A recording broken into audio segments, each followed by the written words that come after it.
Hey friends! I've been planning to make a dents video for my perfumes for a really long time, and I'm finally getting my arse into gear to do that during my Christmas holidays. So I've got too many things here to show you all in one vid, so I'm going to break this up. But I just want to say first off, I have really massive dents in quite a lot of perfumes, but not all of them were things that were full when I bought them. So the only things that are in this video are perfumes that I bought brand new, which I've actually used, and I haven't included anything that I bought as a partial bottle because I kind of feel like that's cheating. So let's start. I'm going to start with the thing that I think I've had in my collection the longest, in terms of I've had this literal bottle the longest, and this is Forever and Ever Dior from Christian Dior. Now, as you can see, like, this is a 100ml bottle. I've had this, I mean, I'd say 15 years, maybe longer, but this was something I bought at quite an expense, especially for the wages I was earning, 15, 20 years ago. I bought this for special occasions, and this is what I wore for my wedding. So this is my special occasion perfume. I also have, I got this tiny little mini with it as well, which is just so cute. And as you can see, this one is almost empty. I'm not really sure what the size of these are. It's so small and knackered on the bottom now, I can't read it. But they did used to have these beautiful little minis of the Dior perfumes, which I just think are so darling. I think it's a shame they don't make these anymore. But anyway, so I love this perfume, hence it being my wedding perfume.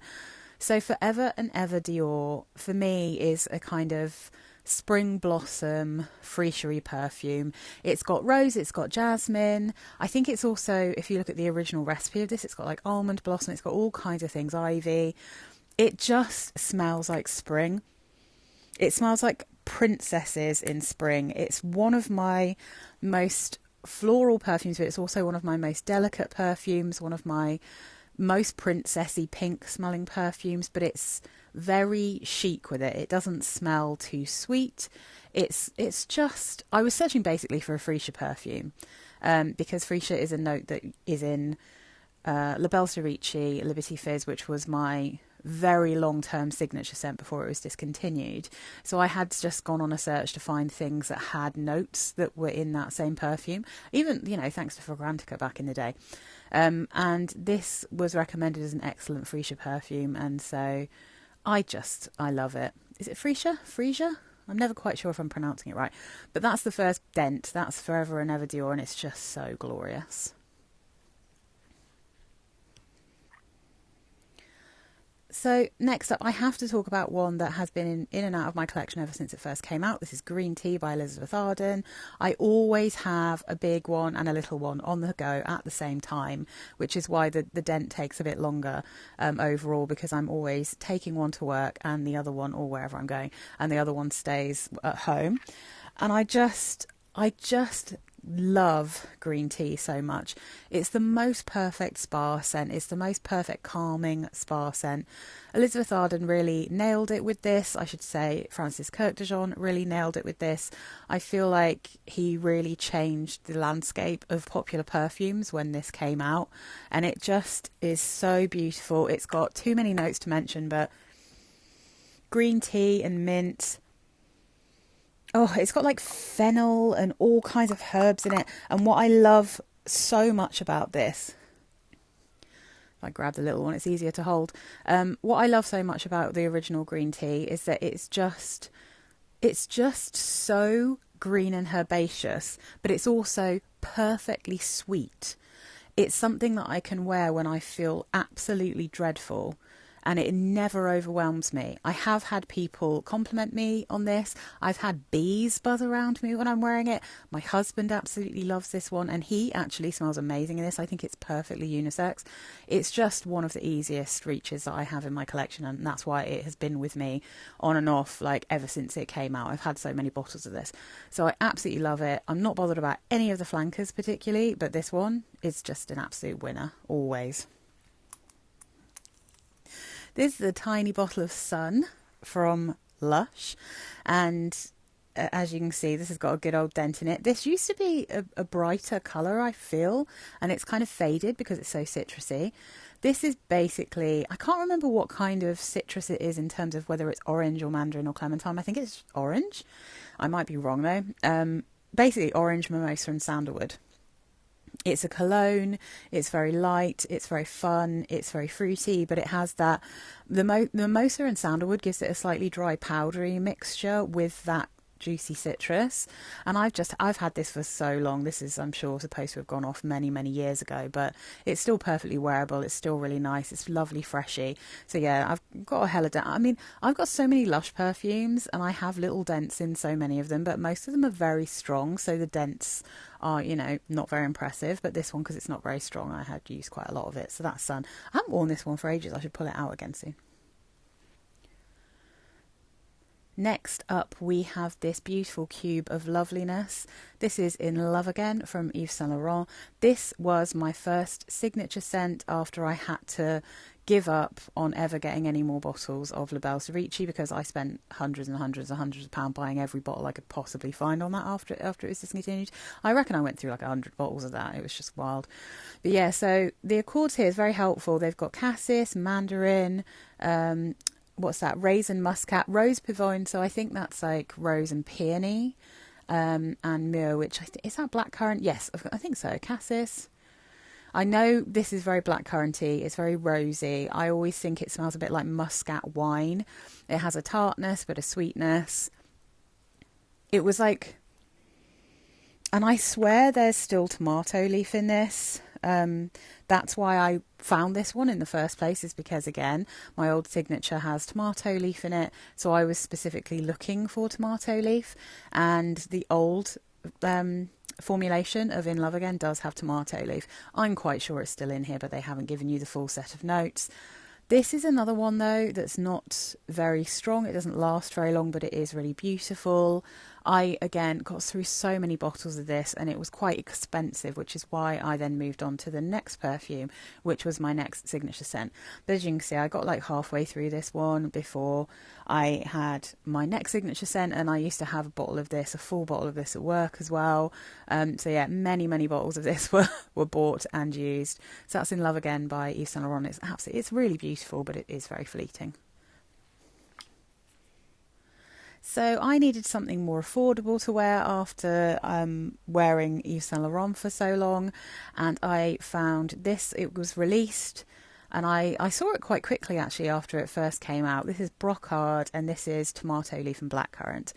This has so many notes in it that I love. It has a real beautiful fruity greenness. It's sweet, but it's got a slight muskiness in the base, and I've been through so many bottles of this. So many bottles of this, because this is another one that's quite light. You want to respray it all the time, but it is just beautiful. Absolutely tragic that you can't get this outside of Russia at the moment because of the sanctions.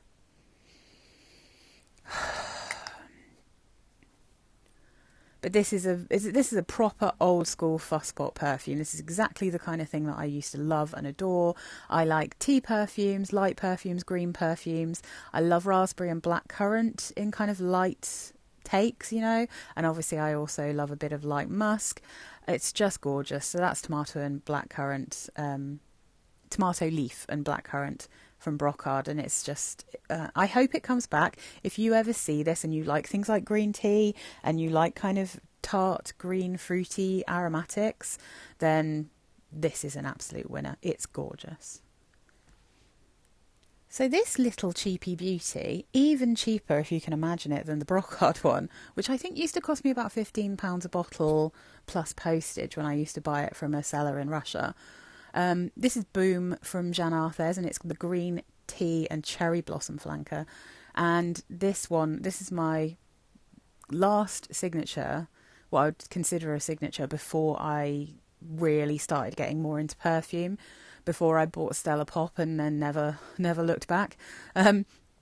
So Boom green tea and cherry blossom. It's got green tea and it's got a very obvious tea note in this, which I love. It does have some cherry blossom. It also has rose. I can sense both of those things. It's got pear, it's got blackcurrant, it's got musk. It is so delicious. It's so up my street. So before I found this, I had the Elizabeth Arden green tea pomegranate, and I do think they have quite a similar scent. It's just that the pomegranate is more shampooey, and I don't really enjoy perfumes that have a shampoo kind of quality to them. This one doesn't have that, but it's a very similar kind of scent. Sadly, I don't think they make it anymore. I have backups because I tend to never be without this perfume. It's one of my summer favourites, but weirdly, like, it lasts longer in winter and it still smells amazing. I have a little miniature of this at my mum and dad's house, and sometimes if I go home for Christmas, I will wear it, and I'm always like, oh God, that's lasting really well. But I just think it's magical. So that's green tea and cherry blossom from Boom and from Jan Arthurs, and it's just, if you see this anywhere and you love a fruity green tea, this is spectacular. I love it. I can't believe how cheap it is. It's one of my absolute favourites.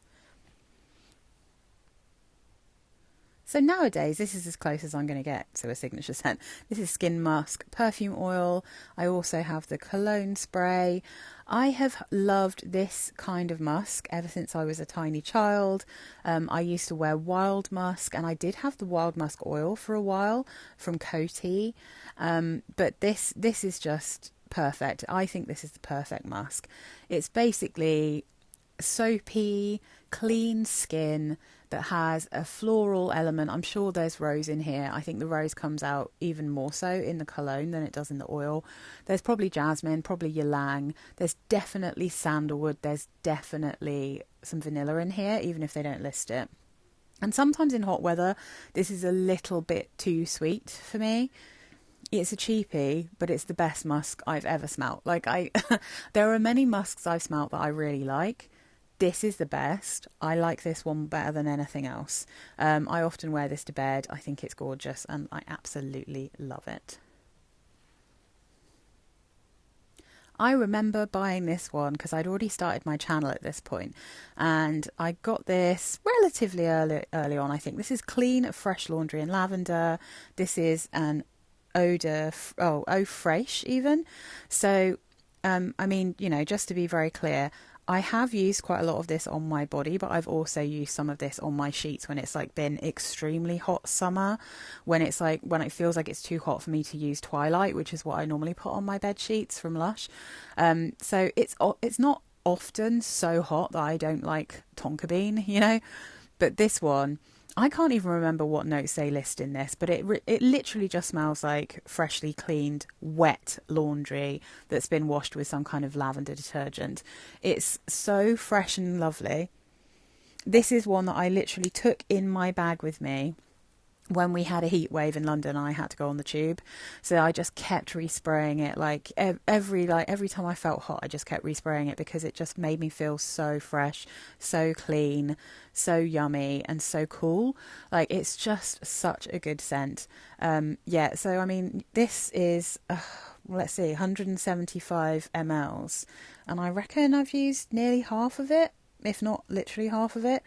So yeah, this was such a good buy. I got it from Direct Cosmetics for like some insanely cheap price, and I'm kind of sad I didn't get a backup because, anyway, it's one of my favourite boiling hot weather perfumes. This is the one I would take with me, although I'd probably take a decant of this massive bottle. If I was going on holiday somewhere very, very hot, this is the kind of thing that I'd want to take with me. This and green tea, of course, because green tea is always the other thing I reach for in that kind of weather. But yeah, so that's Fresh Laundry and Lavender Eau Fraiche from Clean, and I do think you can get an Eau de Parfum or an Eau de Toilette version of this on Makeup UK nowadays. So yeah, absolute, just a banger. I can't believe what a bargain it was. Yay. While I'm on the subject of lavender, it would be rude to not shout out the other thing that lives next to my bed. So this is Chill Out from the Feel Good range from Oriflame. Sadly, they don't make this anymore. It's a real bummer. But this is my second bottle of this. I bought this, again, quite early on into my YouTube channel. And this is one that I liked, but I was like, I wonder if this one's maybe a tiny bit too masculine for me, even though it's very sweet. But actually, I started wearing it to bed and then I never looked back, and it's beautiful. So I kind of swing between a few things. Like, if I actually want to wear a perfume to bed, if it's cooler weather, I'll wear Chill Out. If it's hotter weather, I will wear Yardley Lavender, which I couldn't find my little mini bottle because it's in my travel thing, and I've started a new bottle of that, but that's very well dented as well. That one to me smells like a kind of lavender and chamomile tea, but like nice and cool. This one is like a stripped back Mon Guerlain. It is vanilla and woods and lavender. But it definitely also has something in it that I think smells a bit licoricey, the way that you get in Mon Guerlain. And also, like, you get this kind of spicy, cinnamony kind of smell in Twilight. So this is somewhere in between the two, but it's perfect for bed because it's not too creamy, but it's not too strong. And I love it. So on the nights I'm not spraying Twilight or occasionally that clean on my bed, Chill Out is one of the perfumes that I reach for to wear. Yeah, so I mean, it's so good. If you can still get it on eBay. I think it's such a calming, beautiful, lovely perfume, especially for like chill times at home and for bed. Pretty cute bottle as well. So I'm going to finish up with 3 from the same range and the same house. And I bought this full range. I had 5, which I think is everything they released when I did my review for my channel. Again, very early on. I think it might be before I had a microphone. But I have 3 of them still. I got rid of the green tea one because I thought it was screechy. There's definitely an aroma chemical in that one that did my head in. And then I got rid of the rose one, which in hindsight, I feel like maybe I should have tried again with that one. But there was something in it that didn't quite sit right with me. But the ones I loved, I have 3 here. These are the Embrace range from Vera Wang. So let's start with Marigold and Gardenia, which at the time was my favourite. As you can see, I mean, these are 30ml bottles, so they're quite easy to put a big dent in. But yeah, I love the colour of this as well. Marigold and Gardenia, I think, smells like marigold and melon and mango. And it's like a candied melon and mango. I love this perfume. And smelling it makes me so happy. Unfortunately, when my husband smelt this, he said he thought it smelled like cucumber, and it's one of the few times that he smelt a perfume on paper. He hasn't mentioned it when it's on me, but he's like reacted quite badly to it. And I do have a couple of perfumes now that he doesn't seem to like, and they often smell like things that he thinks like smell like vegetables. So fennel, he often doesn't react very well to very strong cardamom or anything that he thinks smells cucumbery, which tends to be melon, right? So melon can be cucumbery. Now, I don't like cucumber. I don't like it as a food. I don't really love it as a note, but I love melon as a note, and I don't get cucumber from this personally. It has a sweetness that really balances out the whole thing so nicely, and I just think it's beautiful. So that's Marigold and Gardenia from the Embrace range from Vera Wang, and I only have Embrace range from Vera Wang. I've never liked another Vera Wang, and I have had a few. I don't like any of the princess ones, and I think I've smelt the original Vera Wang, and I didn't like that. But I really, really like these 3 from the Embrace range, though. So let's look at the next ones. You can see where these have been in my bag. They're a bit scruffy. So this is French Lavender and Tuberose. Big old dent in this. And I do have backups for all these 3 bottles because they're only 30ml. These are not the original lids because I got these as tester bottles. And therefore these are just lids that I found from something else that fit on them. So French Lavender and Tuberose. I mean, it has lavender, it has tuberose, it also has vanilla, and it's very kind of sweet. I really think this, I mean, it just reminds me of Coffee Break from Maison Margiela's replica line. I actually had this first. I think this was released before Coffee Break, and they're not, I don't think they're by the same perfumers, but I had this one early on in my channel when I did that review, and I didn't go to smell Coffee Break until afterwards because those are like perfumes that were a little bit expensive for what I was kind of looking for at the time. But I went to smell it because I thought that the notes looked amazing, and then I just smelled it and thought, oh, it kind of smells like Vera Wang Embrace French Lavender and Tuberose, so I wasn't bothered about it. That one has coffee, this one has cacao or cocoa. And somehow in the replica, that one always smelled like chocolate to me and not coffee so much. But this is so comforting, creamy, pretty. I used to think this was very gourmand smelling. I used to be like, this is like lavender, sugar, cream, and a bit of cocoa, and not much tuberose, but there's like a tiny soapy element. And nowadays, now that I have some real hardcore gourmands in my collection and I'm used to them, this now smells more perfumey and more floral to me. It's got a very creamy tuberose in it, and it's really, really pretty. I can't remember if there's any other florals in this, but as you can see, I've worn a decent amount. Here's the fun thing. I'm wearing this today. It's what reminded me that I needed to make a Dents video. So yeah, this is a lovely, creamy, comforting perfume. I didn't talk about it for ages because I thought it was discontinued, but I've seen these popping up, specifically the French Lavender and Tuberose and the next one that I'm going to talk about. I've seen them popping up again. So maybe they've been re-released, or maybe, you know, some companies just found a whole batch of them. But yeah, this is one that I gifted to the lovely Danielle when she came over, from Danielle from my perfume journal, and she absolutely caned the whole bottle within like a month, I think. So it's very addictive, it's very pretty, it's really, really lovely. So yeah, that's the next one. And now the last, Periwinkle and Iris. So Vera Wang Periwinkle and Iris from the Embrace range. Another one. Look at this beautiful colour. I love this kind of periwinkle blue. So lovely. This is a very sweet, sugary, yummy lushness. Personally, I'd call this violet and iris. I know it's called periwinkle because, well, it's supposed to have periwinkle in it, I think, and it is this colour blue. But realistically, I get like whipped cream with loads of sugar, sparkly sugar, a bit of iris, and some violet. It's I don't even know how to explain.